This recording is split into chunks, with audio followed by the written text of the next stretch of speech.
হাসিনা ও কামালের মৃত্যুদণ্ডের পূর্ণাঙ্গ রায় প্রকাশ, ফেরত চেয়ে দেয়া চিঠির উত্তর দেয়নি ভারত, জানালেন পররাষ্ট্র উপদেষ্টা।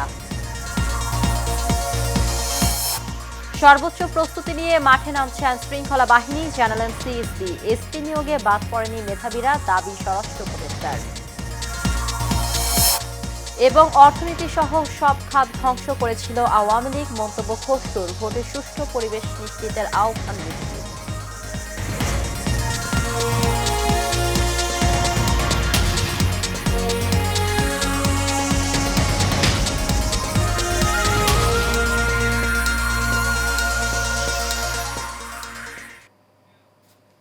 স্বাগত এশিয়া নিউজে, সঙ্গে আছি জেসমিন ইভা। শুনছিলেন বিআরবি কেবল ইন্ডাস্ট্রিজ লিমিটেড সংবাদ শিরোনাম। এবার চলে যাব পুরো খবরে। মানবতা বিরোধী অপরাধের মামলায় সাবেক প্রধানমন্ত্রী শেখ হাসিনা ও সাবেক স্বরাষ্ট্রমন্ত্রী আসাদুজ্জামান খান কামালের মৃত্যুদণ্ডের পূর্ণাঙ্গ রায় প্রকাশ করা হয়েছে। পূর্ণাঙ্গ রায় ঘোষণার ফলে আজকে থেকে আপিলের সময় গণনা শুরু হবে। নিয়ম অনুযায়ী পূর্ণাঙ্গ রায় ঘোষণা ৩০ দিনের মধ্যে আসামিদের আপিল করার সুযোগ রয়েছে। এর আগে জুলাই অভ্যুত্থানে চলাকালে সংগঠিত মানবতা বিরোধী অপরাধের মামলায় গত ১৭ নভেম্বর শেখ হাসিনা ও আসাদুজ্জামান খান কামালের মৃত্যুদণ্ড দিয়েছেন আন্তর্জাতিক অপরাধ ট্রাইব্যুনাল। এদিকে মানবতা বিরোধী অপরাধের মামলায় শেখ হাসিনার মৃত্যুদণ্ডের রায়ের পর তাকে ফেরাতে ভারতকে পাঠানো চিঠির জবাব এখনও আসেনি বলে জানিয়েছেন পররাষ্ট্র উপদেষ্টা তৌহিদ হোসেন।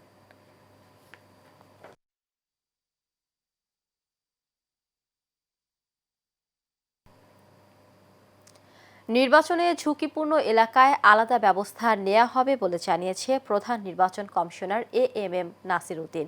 বুধবার সকালে বর্ডার গার্ড বাংলাদেশের সদর দপ্তরে নির্বাচনী প্রশিক্ষণ ও মহড়ায় অংশ নিয়ে গণমাধ্যম কর্মীদের প্রশ্নের জবাবে এমনটাই জানান তিনি। প্রধান নির্বাচন কমিশনার বলেন, নির্বাচনে ঝুঁকিপূর্ণ এলাকায় আলাদা ব্যবস্থা নেওয়া হবে। রেড, ইয়েলো এবং গ্রিন জোনে ভাগ করে সেই অনুযায়ী আইনশৃঙ্খলা বাহিনী মোতায়েন করা হবে। এক প্রশ্নের জবাবে তিনি আরো বলেন, ৫ আগস্ট পরবর্তী সময়ে আইনশৃঙ্খলা পরিস্থিতি একেবারে নিখুঁত না হলে অনেকটাই উন্নত হয়েছে। ভোটের আগে আইনশৃঙ্খলা পরিস্থিতি আরো ভালো হবে। এ সময় জাতিকে সুষ্ঠু নিরপেক্ষ একটি সুন্দর নির্বাচন উপহার দিয়ে ইসি ওয়াদা পূরণ করবে বলেও জানান তিনি।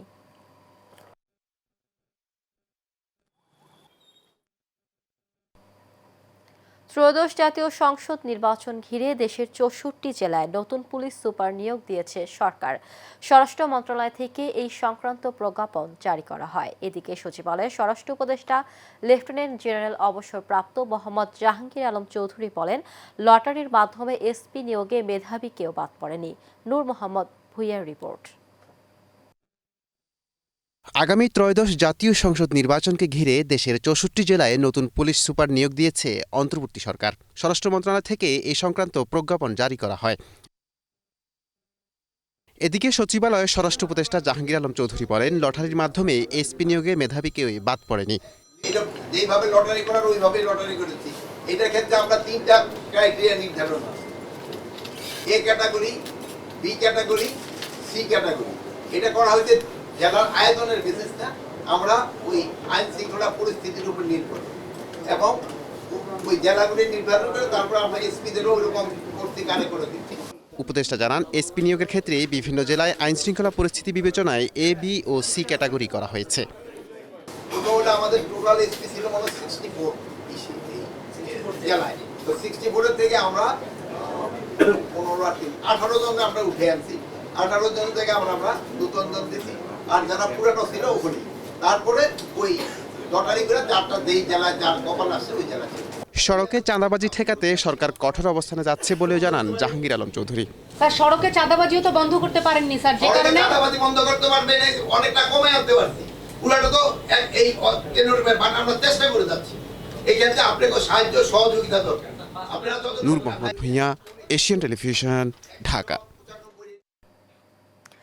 আর্থিক খাতসহ সব খাতকে দলীয়করণ করে ধ্বংস করেছিল আওয়ামী লীগ সরকার, এমন মন্তব্য করেছেন বিএনপির স্থায়ী কমিটির সদস্য আমির খসরু মাহমুদ চৌধুরী। বুধবার দুপুরে পপুলার লাইফ ইন্স্যুরেন্স কোম্পানি লিমিটেডের 25 বছর পূর্তি অনুষ্ঠানে এই মন্তব্য করেন তিনি। এর আগে নয়াপল্টনে বেগম খালেদা জিয়ার সুস্থতা কামনায় আয়োজিত দোয়া মাহফিলে বিএনপির সিনিয়র যুগ্ম মহাসচিব রুহুল কবির রিজভী বলেন, নির্বাচনে যেন সাধারণ মানুষ নির্বিঘ্নে ভোটাধিকার প্রয়োগ করতে পারে সেই পরিবেশ নিশ্চিত করতে হবে। কুমিল্লার মুরাদনগরের সাবেক মন্ত্রী ও এমপি কাজী মোফাজ্জল হোসেন কায়কোবাদকে ঘিরে সামাজিক যোগাযোগ মাধ্যমে মুরাদনগরের সাবেক এমপি ইউসুফ আবদুল্লাহ হারুন ও উপদেষ্টা আসিফ মাহমুদের সহযোগিতায় গোমতী টিভি নামের ফেসবুক পেজে মাদক ব্যবসায়ী রাজীব এসব অপপ্রচার করছে বলে অভিযোগ করেন মুরাদনগর উপজেলা বিএনপির সদস্য সচিব মোল্লা মজিবুল হক।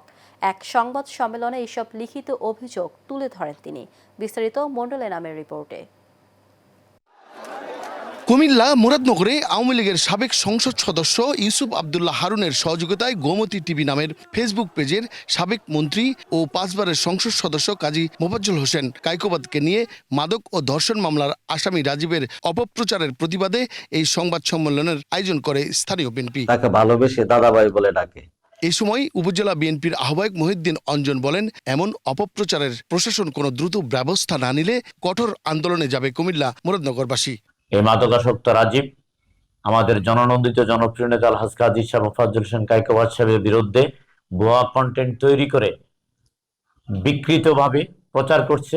জনপ্রিয়তায় ভীত হয়ে আমরা তার বিরুদ্ধে অচিরেই দেওয়ানি আদালতে 100 কোটি টাকার মানহানির মামলা করব। আসিফ মাহমুদ মুরাদনগরতে ভোটার অন্যত্র সরিয়ে নিছে, কিন্তু সে তো ক্ষমতায় আছে, ক্ষমতায় থেকে তার যে অপকর্ম সে অবশ্যই করতেছে। রাজীব আসিফ মাহমুদের নেতৃত্বে সে অপকর্মগুলো চালাচ্ছে। অবিলম্বে চাঁদাবাজ ও ডজন খানেক মামলার আসামি রাজীব আহমেদকে গ্রেপ্তারের দাবি জানান মুরাদনগর উপজেলা বিএনপির সদস্য সচিব মোল্লা মজিবুল হক। অবৈধ এমপি ইউসুফ আবদুল্লাহ হারুন ও বিতর্কিত উপদেষ্টা আসিফ মাহমুদ, সজীব ভুঁইয়া, গংরা মিলে ধর্ষণ মামলার আসামি মাদকাসক্ত রাজীব আহমদকে দিয়ে কাজী শাহ মোফাজ্জল হোসেন কায়কোবাদ দাদাভাই এবং বিএনপির নেতাকর্মীদের জড়িয়ে একের পর এক বিকৃত ভিডিও ও মিথ্যাচার করে আসছে। মাদক ও ধর্ষণ মামলার আসামি রাজীবকে দ্রুত গ্রেপ্তার করে সামাজিক যোগাযোগ মাধ্যমে অপপ্রচারের বন্ধের আহ্বানও জানান বিএনপি নেতারা। পুলিশ তাকে আটক না করে আদালতে তার পক্ষেই কয়েকটি মামলার প্রতিবেদন দাখিল করেছে। মণ্ডল Enam, Asian television, Dhaka.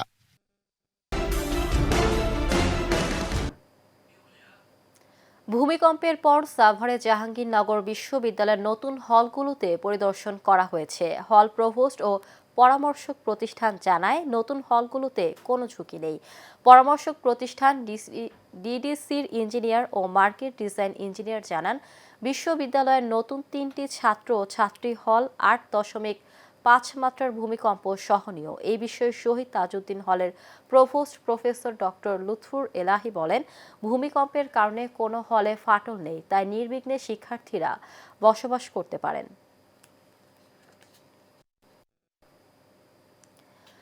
BNP chairperson Begum Khaleda জিয়ার রোগমুক্তি কামনায় নারায়ণগঞ্জের সোনারগাঁওয়ে মিলাদ মাহফিল হয়েছে। উপজেলার পৌরসভার রয়্যাল রিসোর্ট হল রুমে এই দোয়া মাহফিল হয়। উপজেলা বিএনপির সাবেক সভাপতি খন্দকার আবু জাফরের সভাপতিত্বে এতে প্রধান অতিথি ছিলেন সাবেক প্রতিমন্ত্রী ও জাতীয় নির্বাহী কমিটির সদস্য অধ্যাপক রেজাউল করিম। পৌর বিএনপির সাবেক সাধারণ সম্পাদক হুমায়ুন কবির রফিকের সঞ্চালনায় এতে বিশেষ অতিথি ছিলেন জেলা বিএনপির সাবেক সভাপতি মোহাম্মদ গিয়াসউদ্দিন।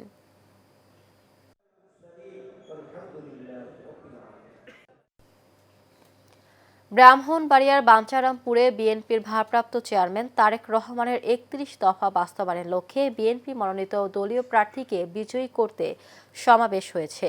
উপজেলা সদরের মাওলাগঞ্জ বাজারে উপজেলা বিএনপি ও পৌর বিএনপির অঙ্গ সংগঠনের উদ্যোগে এই সমাবেশ হয়।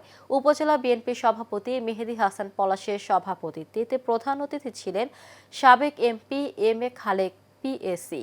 উপজেলা বিএনপির সাধারণ সম্পাদক একেএম ভিপি মুসাররের সঞ্চালনায় বিশেষ অতিথি ছিলেন বিএনপির কেন্দ্রীয় নির্বাহী কমিটির সদস্য অ্যাডভোকেট রফিক শিকদার ও অ্যাডভোকেট জিয়াসউদ্দিন জিয়া।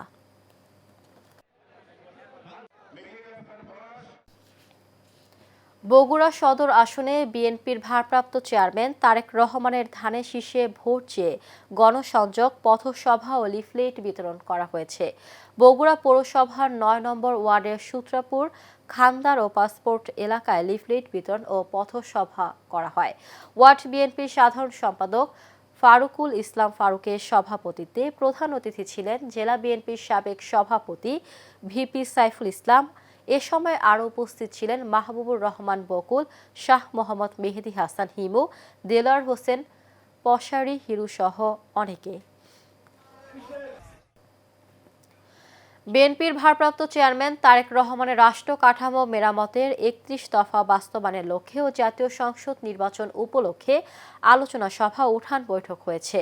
আশুলিয়ার ইয়ারপুর ইউনিয়নের ৫ নম্বর ওয়ার্ড বিএনপি অঙ্গ সংগঠনের উদ্যোগে এই আলোচনা সভা ও দোয়া মাহফিল করা হয়। এতে প্রধান অতিথি ছিলেন উপজেলা পরিষদের সাবেক ভাইস চেয়ারম্যান দেওয়ান মোহাম্মদ মঈনুদ্দিন বিপ্লব, আশুলিয়া থানা যুবদলের সাবেক সাংগঠনিক সম্পাদক মোহাম্মদ কিসমত সরকারের সভাপতিত্বে ও ইয়ারপুর ইউনিয়ন বিএনপির দপ্তর সম্পাদক এস.এম.এ মামুনের সঞ্চালনায় বিশেষ বক্তা ছিলেন ইয়ারপুর ইউনিয়ন বিএনপির সভাপতি আব্দুল হাই আল হাদি।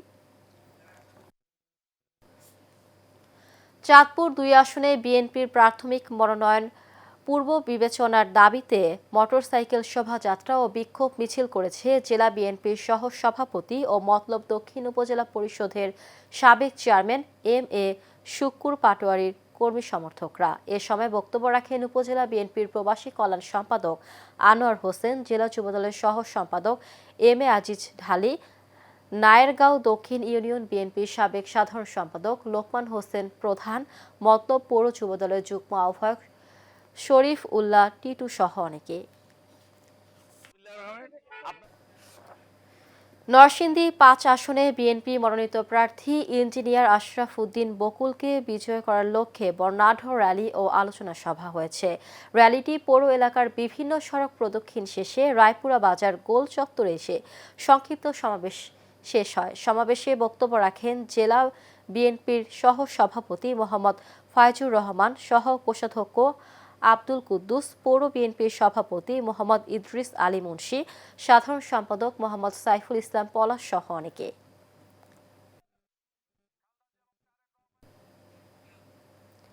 জাতীয় সংসদ নির্বাচনকে সামনে রেখে আইনশৃঙ্খলা পরিস্থিতি স্বাভাবিক রাখতে প্রশাসনের সর্বোচ্চ ক্ষমতা প্রয়োগ করা হবে বলে জানিয়েছে রূপগঞ্জ উপজেলা নির্বাহী কর্মকর্তা মোহাম্মদ সাইফুল ইসলাম।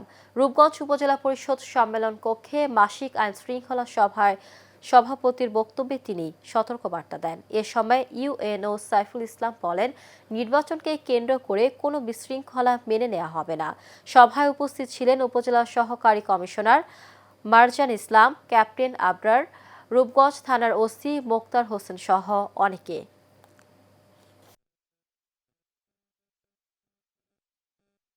জাতীয় সংসদ নির্বাচনকে সামনে রেখে বগুড়া ১ আসনে বিএনপি মনোনীত প্রার্থী কাজী রফিকুল ইসলামকে কেন্দ্র করে নারী ও শিশু অধিকার ফোরামের উদ্যোগে আলোচনা সভা হয়। সারিয়াকান্দি হাই স্কুল মাঠে এই সভা হয়। সভায় বক্তারা বলেন, গণতন্ত্র পুনরুদ্ধার ও জনগণের অধিকার প্রতিষ্ঠার জন্য বিএনপির বিজয় অপরিহার্য। অনুষ্ঠানে সভাপতিত্ব করেন বিএনপির জাতীয় স্থায়ী কমিটির সদস্য বেগম সেলিমা রহমান, পরিচালনা করেন অ্যাডভোকেট নিপুণ রায় চৌধুরী। বিশেষ অতিথি ছিলেন জেলা বিএনপির সভাপতি মোহাম্মদ রেজাল করিম বাদশাহ।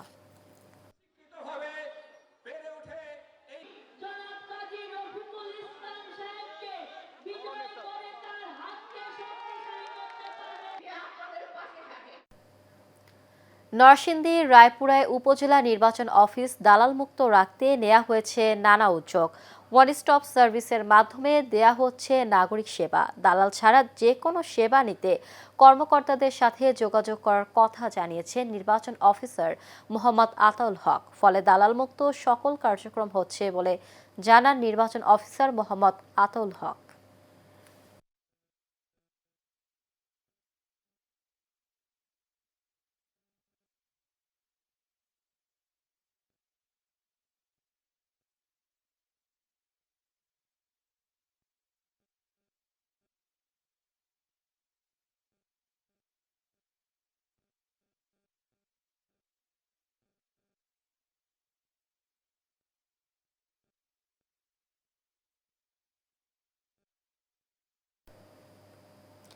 ময়মনসিংহের গফরগাঁও উপজেলায় জাতীয় প্রাণী সম্পদ সপ্তাহ প্রদর্শনী উদ্বোধন ও আলোচনা সভা হয়েছে। উপজেলা প্রাণী সম্পদ দপ্তরের আয়োজনে এর আয়োজন করা হয়। এতে প্রধান অতিথি ছিলেন উপজেলা নির্বাহী কর্মকর্তা এন.এম. আব্দুল্লাহ আল মামুন। বিশেষ অতিথি ছিলেন উপজেলা সহকারী কমিশনার আমির সালমান রনি। উপজেলা প্রাণী সম্পদ অফিসার ডাক্তার মোহাম্মদ মতিউর রহমানের সভাপতিত্বে স্বাগত বক্তব্য রাখেন উপজেলা veterinary surgeon doctor Delwar Hossain Shami. দেশীয় জাত আধুনিক প্রযুক্তি প্রাণী সম্পদে হবে উন্নতি, এই স্লোগানে নারায়ণগঞ্জের বন্দর উপজেলার জাতীয় প্রাণী সম্পদ সপ্তাহ ও প্রাণী সম্পদ প্রদর্শনী উদ্বোধনী অনুষ্ঠান হয়েছে। মদনগঞ্জ ওয়েলফেয়ার মাঠ প্রাঙ্গণে এই অনুষ্ঠানের আয়োজন করে উপজেলা প্রশাসন ও উপজেলা প্রাণী সম্পদ দপ্তর ও ভেটেরিনারি হাসপাতাল। অনুষ্ঠানের প্রধান অতিথি ছিলেন উপজেলা নির্বাহী অফিসার মোহাম্মদ মোস্তাফিজুর রহমান। এতে সভাপতিত্ব করেন উপজেলা প্রাণী সম্পদ কর্মকর্তা ডাক্তার সরকার আশরাফুল ইসলাম। সাভারে জাবালি নূর আইডিয়াল মাদ্রাসার পাঠ সমাপনী ও দোয়া মাহফিল হয়েছে। ব্যাংক কলোনি মাদ্রাসা ক্যাম্পাসে এই অনুষ্ঠান হয়। এতে জাবালি নূর ফাউন্ডেশনের সহ সভাপতি ও সাভার মডেল কলেজের অধ্যক্ষ তৌহিদ হোসেনের সভাপতিত্বে প্রধান অতিথি ছিলেন তামিরুল মিল্লাত কালিম মাদ্রাসার সাবেক অধ্যক্ষ প্রফেসর ডক্টর মুফতি মোহাম্মদ আবু ইউসুফ খান। প্রধান আলোচক ছিলেন ওবায়দুল্লাহ তারেক। বিশেষ অতিথি ছিলেন জাবালি নূর ফাউন্ডেশনের ভাইস চেয়ারম্যান মোহাম্মদ তৌহিদ হোসেন। সেটা হচ্ছে জাবালুর ফাউন্ডেশন কর্তৃক যে কয়েকটা মাদ্রাসা আজকে খুশি হলাম যে 5টি ক্যাম্পাসে কার্য। সাউথ ইস্ট ইউনিভার্সিটি এবং আমানত শাহ গ্রুপের মাঝে সমঝোতা স্মারক স্বাক্ষরিত হয়েছে। বুধবার ইউনিভার্সিটির মাল্টিপারপাস হলে invasion and innovation in textile sector শিরোনামে আয়োজিত আলোচনা সভায় বিশ্ববিদ্যালয়ের উপাচার্য অধ্যাপক ডক্টর ইউসুফ মাহবুবুল ইসলামের সভাপতিত্বে প্রধান অতিথি ছিলেন আমানত শাহ গ্রুপের চেয়ারম্যান মোহাম্মদ হেলাল মিয়া। সমঝোতা স্মারককে উভয় প্রতিষ্ঠানের পক্ষে স্বাক্ষর করেন আমানত শাহ গ্রুপের ওভেন ফেব্রিক্স সিনিয়র নির্বাহী পরিচালক বীর মুক্তিযোদ্ধা মোহাম্মদ নুরুল ইসলাম এবং সাউথ ইস্ট বিশ্ববিদ্যালয়ের টেক্সটাইল ইঞ্জিনিয়ারিং বিভাগের chairman professor engineer Masud Ahmed.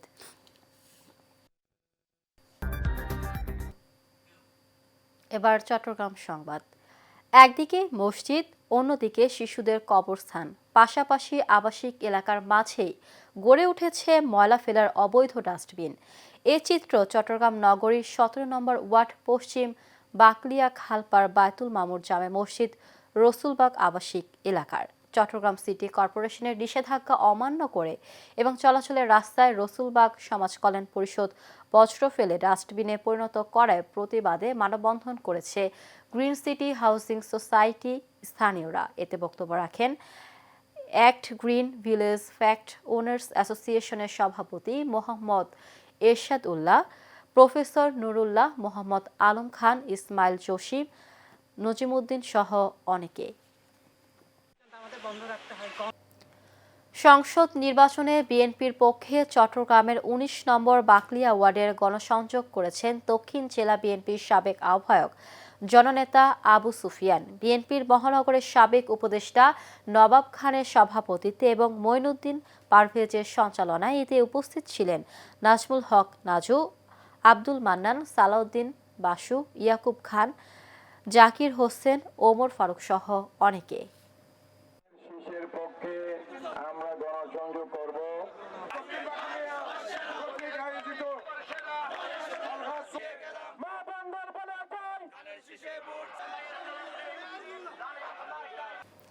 শেষ করব এশিয়ান নিউজ। তার আগে বিআরবি কেবল ইন্ডাস্ট্রিজ লিমিটেড সংবাদ শিরোনামগুলো জানিয়ে দিব আরও একবার।